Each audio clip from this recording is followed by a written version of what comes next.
നിയമസഭാ തെരഞ്ഞെടുപ്പിൽ കേരളത്തിൽ യു.ഡി.എഫ് വൻ വിജയം നേടുമെന്ന് എ.ഐ.സി.സി ജനറൽ സെക്രട്ടറിയും രാജസ്ഥാൻ മുൻ ഉപമുഖ്യമന്ത്രിയുമായ സച്ചിൻ പൈലറ്റ് അഭിപ്രായപ്പെട്ടു. വടക്കാഞ്ചേരിയിൽ യു.ഡി.എഫ് സ്ഥാനാർത്ഥി പി.എൻ. വൈശാഖിന്റെ തെരഞ്ഞെടുപ്പ് പ്രചരണാർത്ഥം സംഘടിപ്പിച്ച വിഷൻ വടക്കാഞ്ചേരി എന്ന പേരിലുള്ള വികസന സംവാദം ഉദ്ഘാടനം ചെയ്യുകയായിരുന്നു അദ്ദേഹം.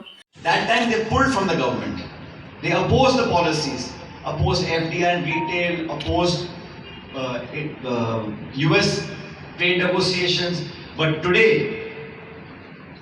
not one single leader has opposed the Indian economic policy, Indian foreign policy, because there is an understanding. The Prime Minister in 2014 took charge. The first thing he said, I want to make a Congress Mukt Bharat. And he tries his best. He put cases against Sonia Gandhi ji, Rahul Gandhi ji, CBI, ED, income tax. All Congress leaders were targeted. Not one single CPI leader is targeted by the BJP. Has any left leader been raided or issued notice or troubled by the agencies? No. So you see, there is a very informal understanding, because the NDA and the BJP have no future, no base in the state. In the state elections, they have 0 members in the assembly. Yet they are putting in so much time, effort and resources only to lessen the chances of the Congress UDF candidates. I see the list of candidates, BJP 2020. Each of these candidates is not fighting to win their election. They are only fighting to take away a few hundred votes or 1,000 votes to lessen the Congress UDF votes. But people of Kerala are so smart and politically so sharp. മോദിയും പിണറായിയും ഒരുപോലെയാണ് പ്രവർത്തിക്കുന്നത്. അഴിമതിക്കാരായ ഇടതുപക്ഷ നേതാക്കൾക്കെതിരെ ഒരു case പോലും കേന്ദ്ര ഏജൻസികൾ എടുക്കുന്നില്ല. കോൺഗ്രസ് നേതാക്കളെ ED, ആദായനികുതി വകുപ്പ്, CBI തുടങ്ങിയ കേന്ദ്ര ഏജൻസികൾ വേട്ടയാടുമ്പോൾ മുഖ്യമന്ത്രി പിണറായി വിജയൻ ഉൾപ്പെട്ട ഒരു അഴിമതി കേസ് പോലും കേന്ദ്ര ഏജൻസികൾ അന്വേഷിക്കുന്നില്ല. പിണറായി വിജയൻ വൈദ്യുത വകുപ്പ് മന്ത്രിയായിരിക്കെ പ്രതിയായ SNC ലാവ്ലിൻ കേസ് 37 പ്രാവശ്യമാണ് സുപ്രീം കോടതിയിൽ കേന്ദ്ര സർക്കാരിന്റെ അഭ്യർത്ഥന പ്രകാരം മാറ്റിവെച്ചത് എന്നുള്ളത് തന്നെ ഇടതുപക്ഷവും BJPയും തമ്മിലുള്ള അവിശുദ്ധ ബന്ധത്തിന് ഉത്തമ ഉദാഹരണമാണ്. ഭാരതത്തിന്റെ നന്മയ്ക്കു വേണ്ടിയാണ് UPA സർക്കാർ ആണവ കരാർ നടപ്പിലാക്കിയത്. എന്നാൽ അമേരിക്കയുടെ മുന്നിൽ ഇഴയുന്ന നയമാണ് മോദി സർക്കാരിൻ്റെത്. കേരളത്തിലെങ്ങും പിണറായി വിജയന്റെ ചിത്രം മാത്രമുള്ള ബോർഡുകളാണ് സർക്കാർ ചിലവിൽ സ്ഥാപിച്ചിട്ടുള്ളത്. മോദിയുടെ പ്രചരണ രീതിയും പിണറായിയുടെ പ്രചരണ രീതിയും സമാനമാണ്. അഴിമതി, സ്വജനപക്ഷപാതം, സ്വന്തക്കാരെ പ്രധാന പദവികളിൽ നിയമിക്കൽ എന്നീ കാര്യങ്ങളിൽ കേന്ദ്ര സർക്കാരും സംസ്ഥാന സർക്കാരും ഒരേ തൂവൽ പക്ഷികളാണ്. ഇടതുപക്ഷ വിശ്വാസികളിൽ 40% ആളുകൾ ഇടതുപക്ഷം വീണ്ടും അധികാരത്തിൽ വരരുത് എന്ന് അതിയായി ആഗ്രഹിക്കുന്നവരാണ്. ശബരിമല സ്വർണ്ണക്കള്ളക്കടത്ത് ഒരു വിഷയമേ അല്ല എന്നാണ് കേരള മുഖ്യമന്ത്രി പറയുന്നത്. ശബരിമലയിലെ സ്വർണം കട്ടവർ മുഴുവൻ കേരളം ഭരിക്കുന്ന CPM-കാരാണ്. സ്വർണ്ണക്കൊള്ളയ്ക്കെതിരെ ഒരു വാക്കുപോലും BJP മിണ്ടുന്നില്ല. കേന്ദ്ര സർക്കാർ പുതുതായി കൊണ്ടുവരുന്ന വിദേശ സംഭാവന നിയന്ത്രണ നിയമത്തെ കോൺഗ്രസ് പൂർണ്ണമായും എതിർക്കുന്നു. ഇതുവഴി രാജ്യത്തെ മതന്യൂനപക്ഷങ്ങളുടെ അവകാശങ്ങളെ ധ്വംസിക്കലാണ് കേന്ദ്ര സർക്കാരിന്റെ ലക്ഷ്യം. ഭാരതത്തെ ജാതിക്കും മതത്തിനും അതീതമായി ഒന്നായി കാണാൻ കഴിയുന്ന പ്രസ്ഥാനം ഇന്ത്യൻ നാഷണൽ കോൺഗ്രസ് മാത്രമാണ്.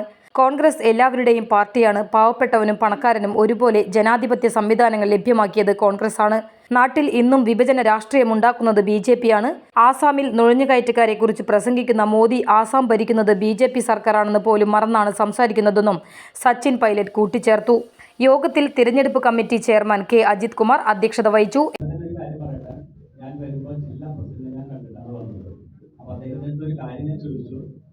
ഈ ഇലക്ഷനിൽ എന്താണ് നമ്മുടെ നയം എന്നത് ഞാൻ ചോദിച്ചിട്ടുണ്ടായിരുന്നു. അപ്പോൾ അദ്ദേഹം പറഞ്ഞൊരു കാര്യം, കഴിഞ്ഞ നഗരസഭാ തെരഞ്ഞെടുപ്പിലൊക്കെ തന്നെ കൗൺസിലേഴ്സിനെ നമ്മൾ തെരഞ്ഞെടുക്കുമ്പോൾ ഞങ്ങൾ രാഷ്ട്രീയത്തിന് അതീതമായി, അത് BJP ആയാലും കോൺഗ്രസ് ആയാലും മാർക്സിസ്റ്റ് പാർട്ടി ആയാലും വ്യാപാരികൾ എവിടെ നിൽക്കുന്നുണ്ടോ അവിടെ വോട്ട് ചെയ്യുക എന്നുള്ളതാണ് ഞങ്ങൾ നഗരസഭയിൽ എടുത്ത തീരുമാനം.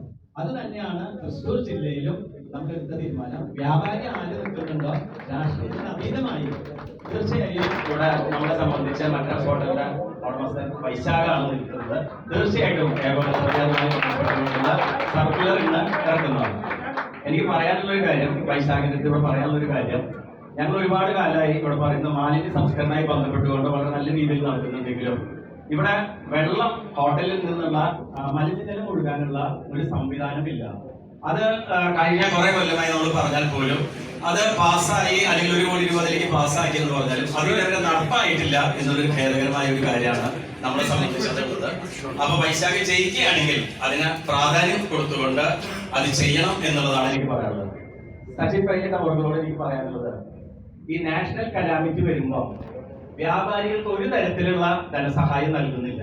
അപ്പൊ ഇത് അന്വേഷിച്ചുകൊണ്ട് ഞങ്ങള് MLA-ക്കും MP-ക്കും അതുമാതിരി തഹസിൽദാർക്കും ഒക്കെ കൊടുത്തപ്പോൾ അവിടെ പറഞ്ഞൊരു കാര്യം, ഇത് പാർലമെന്റ് നിയമത്തിൽ പാസ്സാക്കണം, അല്ലാതെ ഇവിടെ കോഴി ചത്താലും ആട് ചത്താലും പശു ചത്താലും ഒക്കെ തന്നെ ഇവിടെ ധനസഹായം കൊടുക്കുമ്പോൾ ചെറിയ പെട്ടിക്കിടക്കാരനായുള്ള സംഖ്യ നഷ്ടപ്പെട്ടാൽ അല്ലെങ്കിൽ വ്യാപാരികൾ എന്തെങ്കിലും നഷ്ടപ്പെട്ടാൽ AICC secretary Sanjay Dutt, DCC president advocate Joseph Tajet, UDF സ്ഥാനാർത്ഥി PN വൈശാഖ്, UDF നേതാക്കളായ KPC general secretary Anil Akkara, KPCC secretary Rajendran Arangath, Kerala Congress ജില്ലാ പ്രസിഡന്റ് CV കുര്യാക്കോസ്, DCC ഭാരവാഹികളായ Jijo Kurian, NR Satheesan, Shahida Rahman, PJ Raju, UDF നിയോജക മണ്ഡലം chairman NA Sabu, block Congress committee president PG Jayadeep, advocate TS Mayadas, doctor Joel Manjila തുടങ്ങിയവർ പ്രസംഗിച്ചു.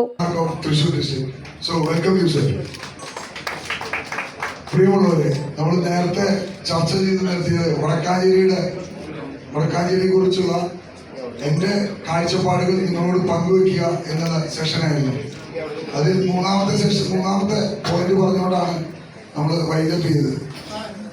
നമ്മുടെ യൂത്ത്സിനുള്ള കളിക്കളങ്ങളുടെ കൂടെ തന്നെ നമ്മുടെ നാട്ടിലെ കുട്ടികൾക്ക് കളിക്കാൻ, അവർക്ക് ഉല്ലസിക്കാനുള്ള പാർക്ക് നമ്മുടെ ഈ നിയോജകമണ്ഡലത്തിൽ ഒരിടത്തുമില്ല. വാഴാലി ഡാമിലാണ് ചെറിയ രീതിയിൽ കുട്ടികൾക്ക് കളിക്കാനുള്ള പാർക്കുള്ളത്. ഇപ്പോൾ പൂമല ഡാമിന്റെ ഭാഗത്തും ചെറിയ രീതിയിലുണ്ട്. പക്ഷെ നമ്മുടെ നിയോജകമണ്ഡലം ഒരു അർബൻ നിയോജകമണ്ഡലം ആയതുകൊണ്ട് നമ്മുടെ നിയോജകമണ്ഡലത്തിലെ വടക്കാഞ്ചേരി നഗരസഭയും 7 പഞ്ചായത്തിലും നമ്മൾ 9 നെഹ്റു പാർക്കുകൾ നിർമ്മിക്കും എന്നുള്ള ഉറപ്പ് ഈ അവസരത്തിൽ നൽകുക. അതാണ് നമ്മുടെ 4ാമത്തെ പോയിന്റ്. അതുപോലെ തന്നെ നമ്മുടെ വടക്കാഞ്ചേരി ചെറുപ്പക്കാരനായ സ്ഥാനാർത്ഥിയാണ് മത്സരിക്കുന്നതെങ്കിലും കേരളത്തിൽ ഇപ്പോ കൂടുതൽ ആളുകൾ സീനിയർ സിറ്റിസൺസ് ആണ്, മുതിർന്ന പൗരന്മാരാണ്.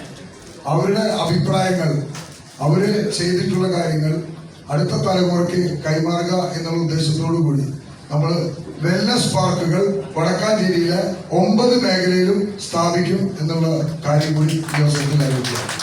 വെൽനസ് പാർക്ക് എന്നുള്ളത് സദസ്സിൽ നിന്നും ഉയർന്ന നിരവധി ചോദ്യങ്ങൾക്ക് സച്ചിൻ പൈലറ്റ് മറുപടി നൽകി. വ്യാപാരികൾ അനുഭവിക്കുന്ന ബുദ്ധിമുട്ടുകൾക്ക് UDF പരിഹാരം കാണുമെന്ന് മർച്ചന്റ് അസോസിയേഷൻ പ്രസിഡന്റ് അജിത് മല്ലയ്യയുടെ ചോദ്യങ്ങൾക്ക് മറുപടിയായി അദ്ദേഹം പറഞ്ഞു. ചരക്ക് സേവന നികുതിയുമായി ബന്ധപ്പെട്ട ഉപഭോക്താക്കൾ അനുഭവിക്കുന്ന നിരവധി പ്രശ്നങ്ങൾ കേന്ദ്ര സർക്കാരിന്റെ ശ്രദ്ധയിൽ കൊണ്ടുവരുമെന്ന് നികുതി വിദഗ്ധൻ V അനിരുദ്ധന്റെ ചോദ്യത്തിന് മറുപടിയായി അദ്ദേഹം പറഞ്ഞു. FCRA നിയമം രാജ്യത്തിന്റെ താൽപര്യങ്ങൾക്ക് എതിരാണെന്ന് TM മായാലക്ഷ്മിയുടെ ചോദ്യത്തിന് അദ്ദേഹം മറുപടി നൽകി. BJPയുടെ രഹസ്യ അജണ്ടയാണ് പുതിയ നിയമം. ധനസ്രോതസ്സുകളുടെ സുതാര്യത ഉറപ്പുവരുത്താനാണ് പുതിയ വിദേശ സംഭാവന നിയമം കേന്ദ്ര സർക്കാർ കൊണ്ടുവരുന്നതെന്ന വാദഗതിയെ കോൺഗ്രസ് ശക്തമായി എതിർക്കുന്നു. കോൺഗ്രസ് കേന്ദ്രത്തിൽ ഭരിക്കുമ്പോൾ വോട്ടർ പട്ടിക പരിഷ്കരണവും പൗരത്വ രജിസ്റ്ററും എല്ലാവരെയും ഉൾപ്പെടുത്തിയാണ് തയ്യാറാക്കിയത്. എന്നാൽ BJP എല്ലാ നിയമ സംവിധാനങ്ങളെയും രാഷ്ട്രീയ ലാഭത്തിനു വേണ്ടി ദുരുപയോഗം ചെയ്യുകയാണെന്നും അദ്ദേഹം പറഞ്ഞു. മുതിർന്ന മാധ്യമപ്രവർത്തകൻ മോഹൻദാസ് പാറപ്പുറത്ത്, സംസ്കാര സാഹിതി ജില്ലാ vice president Sasikumar Kodakkadath, lawyers Congress Vadakkanchery unit president advocate Eldho Pookkunnel, Sandhya G Vaishakh എന്നിവരും സംവാദത്തിൽ പങ്കാളികളായി. PN വൈശാഖിന്റെ 5 വാഗ്ദാനങ്ങൾ അടങ്ങിയ ഗ്യാരണ്ടി കാർഡും UDF സ്ഥാനാർത്ഥിയുടെ പ്രചരണ ഗാനവും സച്ചിൻ പൈലറ്റ് പുറത്തിറക്കി. തുടർന്ന് നടന്ന സ്ഥാനാർത്ഥിയുമായുള്ള മുഖാമുഖത്തിൽ നിരവധി പേർ സ്ഥാനാർത്ഥിയോട് വികസന സങ്കല്പങ്ങളെക്കുറിച്ച് സംവദിച്ചു. താൻ MLA ആയി തിരഞ്ഞെടുക്കപ്പെട്ടാൽ വടക്കാഞ്ചേരിക്കായി ഒരു മാസ്റ്റർ പ്ലാൻ തയ്യാറാക്കുമെന്ന് PN വൈശാഖ് പറഞ്ഞു.